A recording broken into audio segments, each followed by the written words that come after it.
A very good morning, dear students. Today we are going to start with chapter 5 Inside the Atom. Purposely, this chapter is taken at the end. That's because all the concepts in this chapter is very important and it's a very lengthy chapter. You need to have your concepts clear because these same concepts are going to be used in your higher classes also. So this chapter has to be crystal clear in your mind. So you need to pay attention on every single concept. Okay? But this is going to be easy for you all to understand because the concepts learnt in this has been discussed earlier. Okay? Now, this chapter is divided into 6 main topics, which includes history of atom molecules, elements and compounds, electronic configuration, valence electron, isotopes and nuclear reactors. In your textbook, if you see, the second point, that is atom molecules, elements and compounds, is discussed first and then history is discussed. But I've slightly changed it. I'm discussing the history first and then atoms, molecules, elements and compounds. So this, what I've written on the screen, is going to be the sequence in which the entire chapter is going to be covered.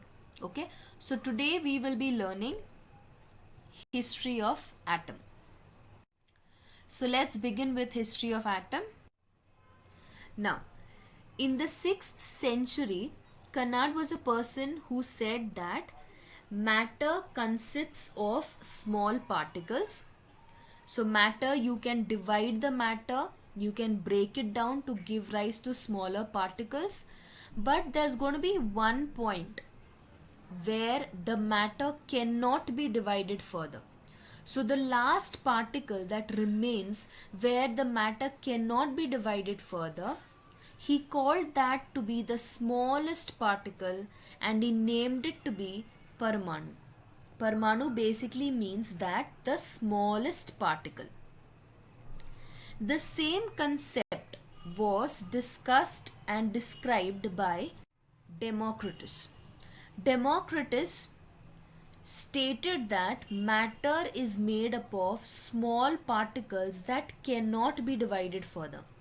He was the person to call the particle as being an atom, because in Greek atomos means that the one which cannot be cut, and that is how we get the term atom which we are using on a daily basis. So Democritus was the person to introduce the word atom to us. There are a lot of people who have contributed to a lot of knowledge that we have today. Let us look at it one by one. John Dalton. John Dalton is a British scientist who put the atomic theory, also called as the Dalton's atomic model, in 1803. According to this theory, he said that matter is made up of atom and atoms are indivisible and indestructible, which means that atom is that smallest particle which cannot be divided and it cannot be destroyed also. He said that the atom is one such substance which has no internal structure. It is like a solid ball or a solid sphere which you cannot destroy and you cannot divide also. However, his statement that there is no internal structure in the atom was not agreed by J.J. Thomson. J.J. Thomson said that it is not true that it has no internal structure. It obviously has an internal structure, and the internal structure is made up of positively charged particles and negatively charged particles. He called these negatively charged particles as electrons. J.J. Thomson put forth the plum pudding model. As you've seen the plum cake, it's exactly like that.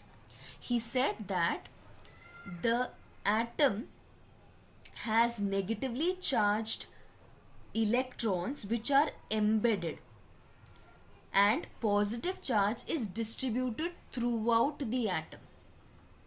It is very similar to the watermelon. We know that watermelon has a red part and it has black seeds in it.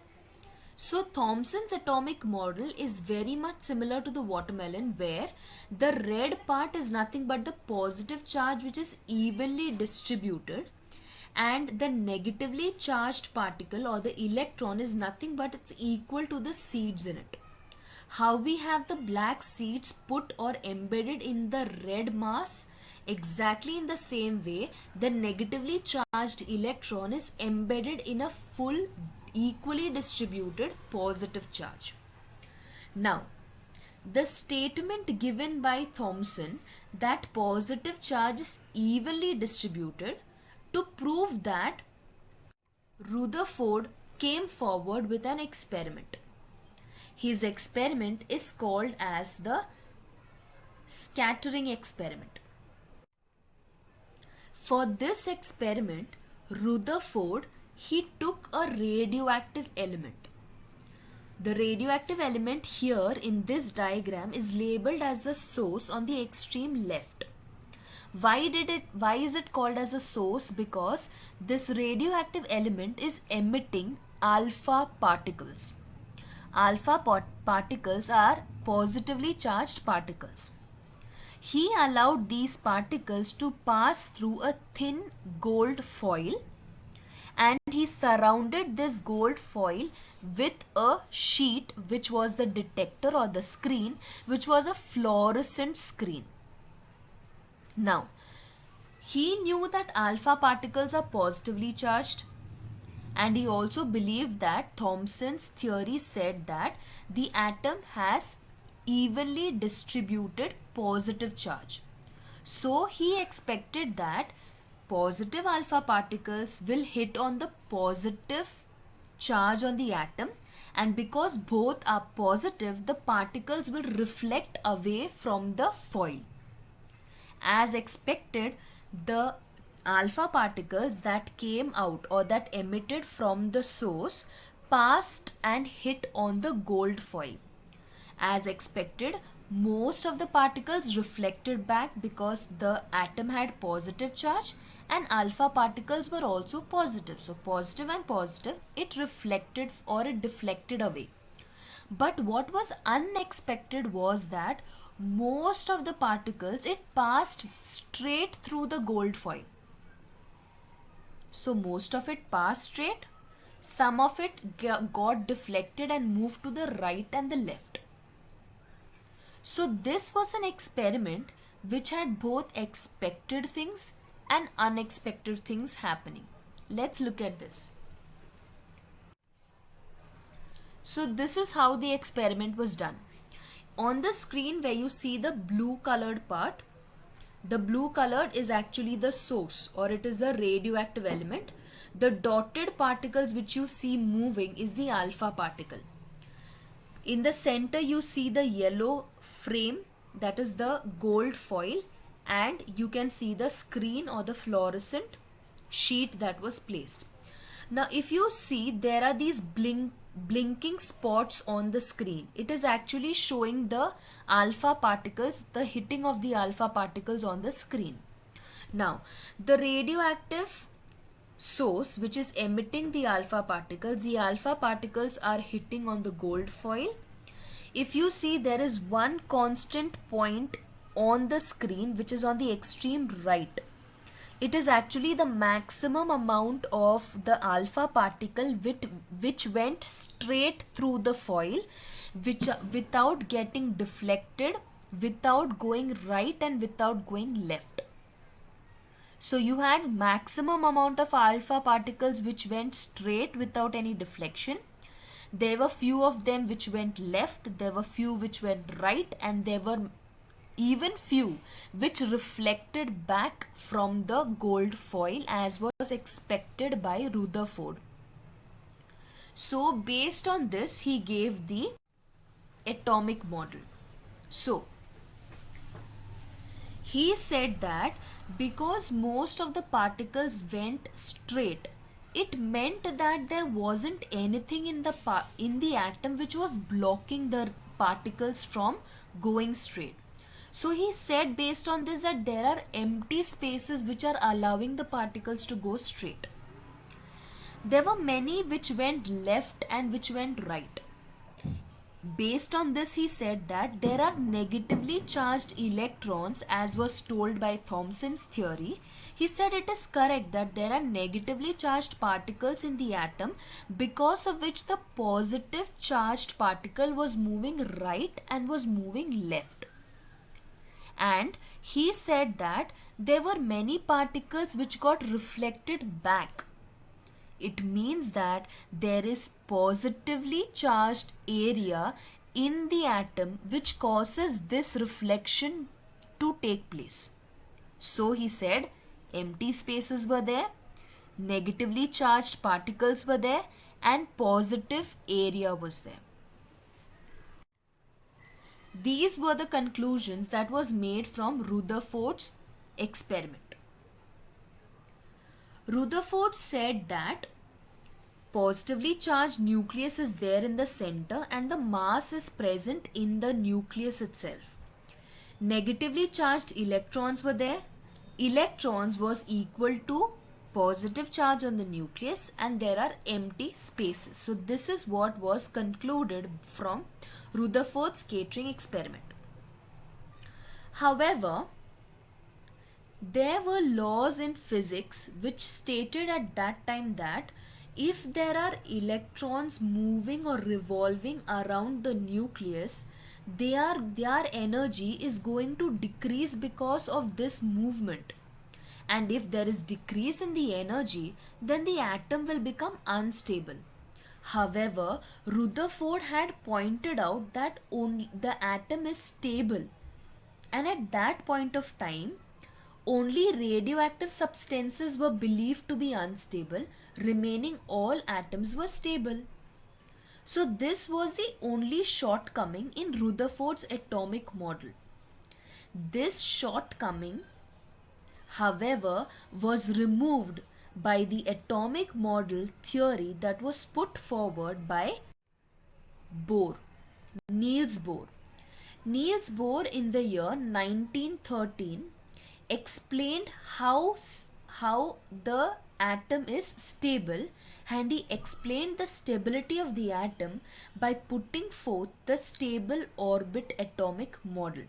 I repeat, he explained the stability of the atom by putting forth the stable orbit atomic model. What did his model say?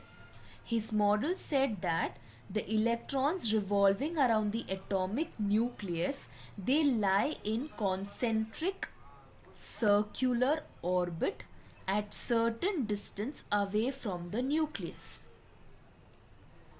Second, he said that the electron which is in one orbit has a specific energy.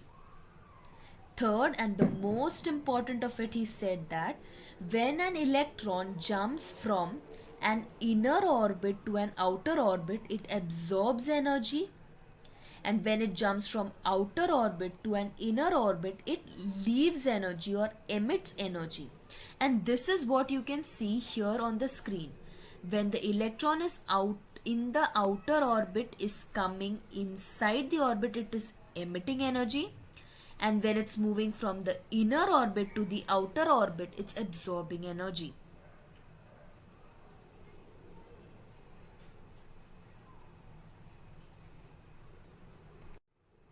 So this is what Niels Bohr theory stated. First, that electrons are in circular orbits. Second, when they are in one orbit, their energy is constant. When they want to jump from an inner orbit to an outer orbit, they will absorb energy. And when they want to jump from outer orbit to inner orbit, they will emit energy. So this was what was put forth by Niels Bohr theory. So if you try to just look at history and how people came, first was Democritus, who gave the term atom. Then came Dalton, who said there is no internal structure. Thomson said that positively charged particles, its positively charged was evenly distributed and negative charge was embedded in it. Rutherford said that positively charged particle is nothing but it is a central nucleus and negative charge is around it. But he said that his theory said that atom was stable. This stability of the atom was explained by Niels Bohr, who said how atoms or electrons were stable. He said electrons are revolving in orbits. They are emitting and absorbing energy when they switch their orbits. So this is what was the history of atom. Based on all the contributions made by these scientists, we have now come to the atomic structure, which is this. An atom is believed to have a nuclear part and an extranuclear part. The nuclear part it covers the central region, which is the nucleus. The nucleus is made up of two particles that are protons and neutrons. Protons are positively charged particles in the nucleus, which are denoted or represented by the symbol small p.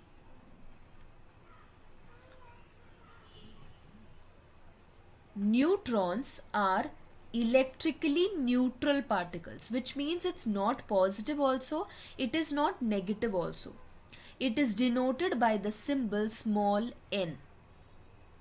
The total number of proton is denoted as Z, and the total number of neutron is denoted as capital N. Protons and neutrons together are called as nucleons. So when I use the word nucleons, I'm talking about both protons and neutrons. The total number of protons and neutrons in the nucleus, it represents the atomic mass number, which is denoted as A, capital A.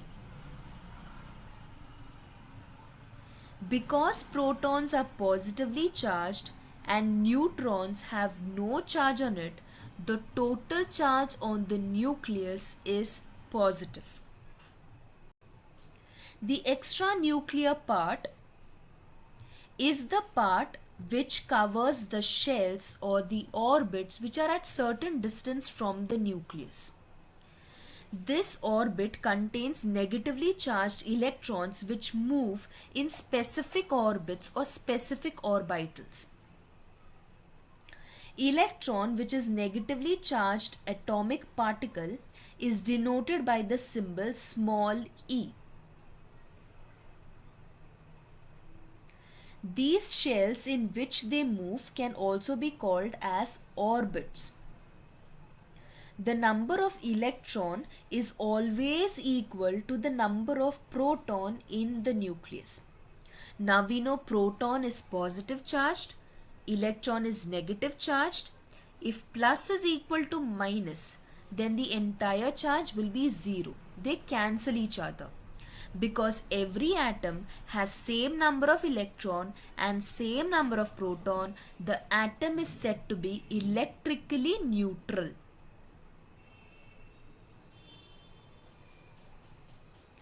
The number of electrons or the number of protons in an atom represents atomic number.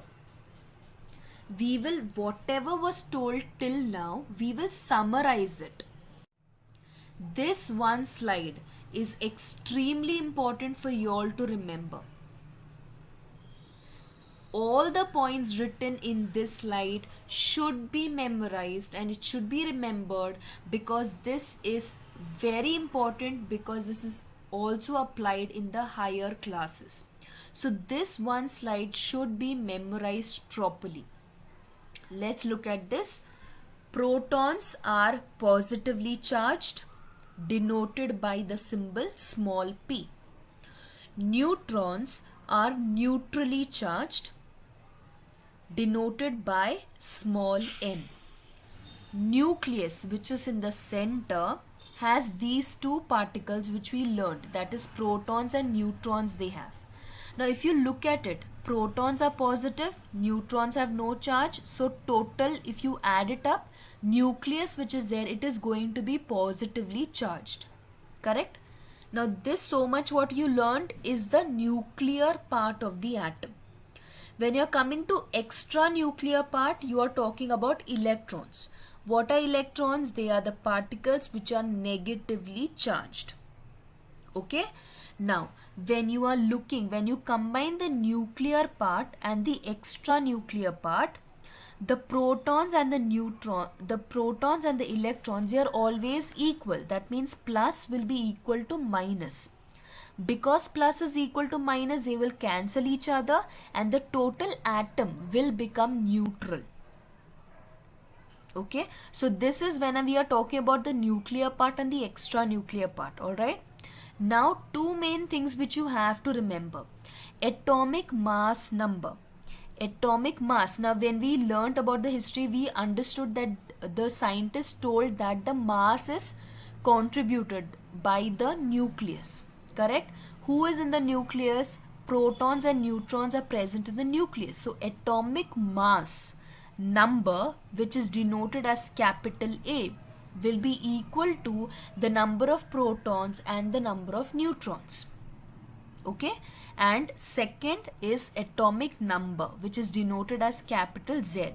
Atomic number is nothing but the number of protons or the number of electrons. We know they are the same. We told that number of proton is equal to number of electron.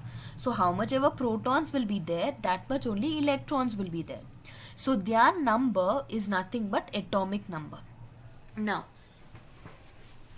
whenever any symbol of an atom is written, you will always have two numbers written.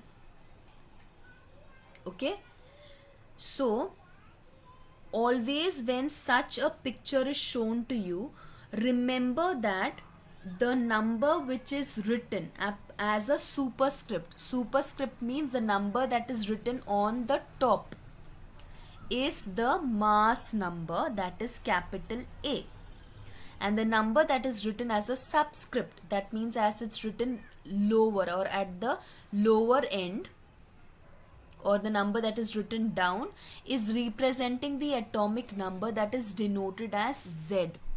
Okay, so when you see here, C is carbon. Carbon has the atomic mass of 12 and the atomic number of 6, which means that the number of proton it has is 6 and the number of protons and neutrons it has is 12. Similarly, if you look on the right hand side, N, that is nitrogen. Nitrogen has atomic number of 7. What does that mean? It means that the number of protons it has is 7 and the number of protons and neutrons, total of it is 14. So this has to be remembered and memorized because these are very, very, very important concepts. Okay, so today what we have covered is, we have covered from page 29 to page 32. It is very important that you read and understand the text properly. Watch the video again and again so that these concepts become clear. I hope this is how much has been covered today is clear to all. Thank you.